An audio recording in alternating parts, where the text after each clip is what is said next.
तर मैत्रिणींनो, पुन्हा एकदा स्वागत करते माझ्या एका मिनी ब्लॉगमध्ये। तर मी आज तुमच्यासोबत शेअर करणार आहे गुळाचा शिरा कसा बनवायचा। जर मी 2 वाट्या रवा घेतला असेल तर त्याच्यासाठी मी 1.5 वाटी घेतलेला आहे। तुम्ही बघू शकता माझं प्रमाण एकदम व्यवस्थित घेतलेलं आहे। त्याच्यानंतर मी दूध आणि पाणी मिक्स करून गरम करायला ठेवते।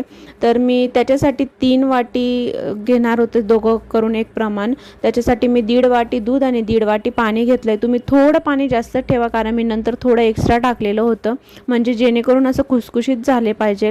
त्याच्यानंतर एका साईडला मी तूप ठेवलं हे करायला। असं काही नाही, तुपाचं प्रमाण तुम्ही कमी जास्त करू शकता। तरी माझं मी कमी घेतलं तर तरी खूप छान झालेला होता।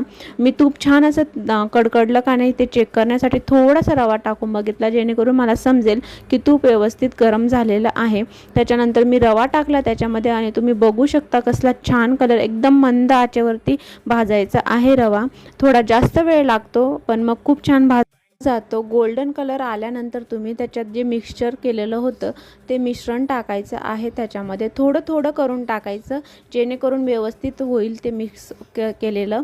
आणि त्याच्यानंतर असं पूर्णच टाकून द्यायचं शेवटी। आणि त्याच्यानंतर गूळ टाकायचा आहे आणि गूळ असं छान मिक्स करून घ्यायचा। थोडं पाणी सुटतं का, घाबरायचं काहीच नाही, कारण तो ओला होतो थोडं, नंतर लगेच नॉर्मल होऊन जातो।